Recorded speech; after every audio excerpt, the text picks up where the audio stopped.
All right, right now I want to bring on Marie Cosgrove, resiliency expert. Marie, how are you today? I'm doing great. Thank you. Well, thanks for being on here because mental health problems have gone up in recent years. The shooting in Texas has a lot of people talking about mental health issues. We're going to be talking about it more in the workplace, though, because employees say there is a silence around mental health at work. Is that true? That's absolutely true. Why is there? Because employers are so focused on the business at hand that they don't take the time to listen to their employees, to get to know their employees, and to provide a support system.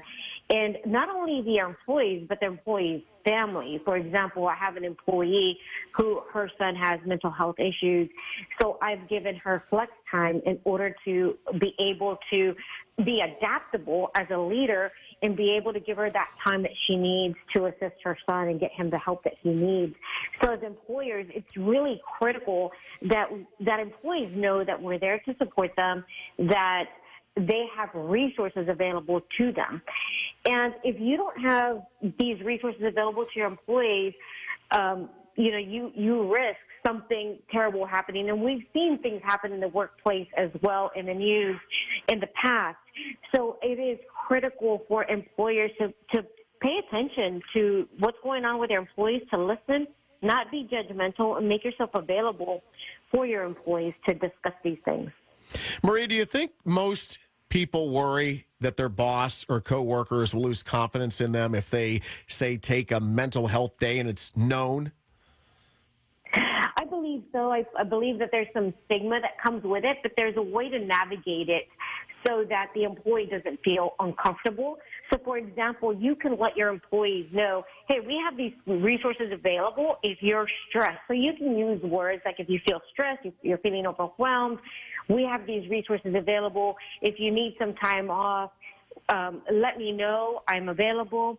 You don't have to go into trying to diagnose what's going on with your employee or trying to handle their mental health issues or make assumptions that something's going on. It may be that they're overworked and it's causing a little bit of stress, so you just need to readjust, because if you're creating a stressful workplace, that could create mental health issues.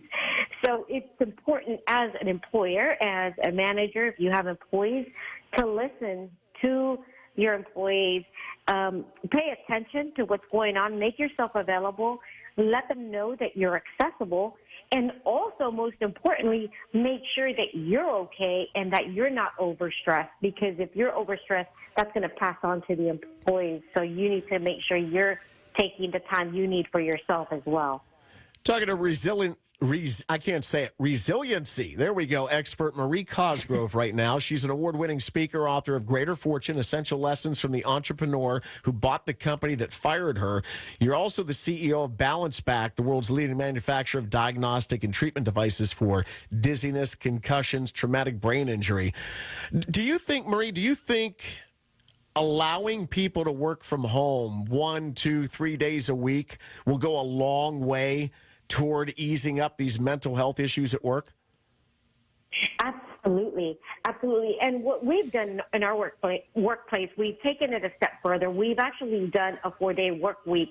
And a lot of employers think that's not possible. How can we be closed for 3 days? Well, it is possible if you do some shifting around. So say an employee prefers to have Mondays off. So you're open 5 days. You just change your scheduling around. And, one of the things that I've noticed right now during COVID, and you see the great, the great resignation and people leaving, what right. I'm finding is that a lot of times it's not about the money.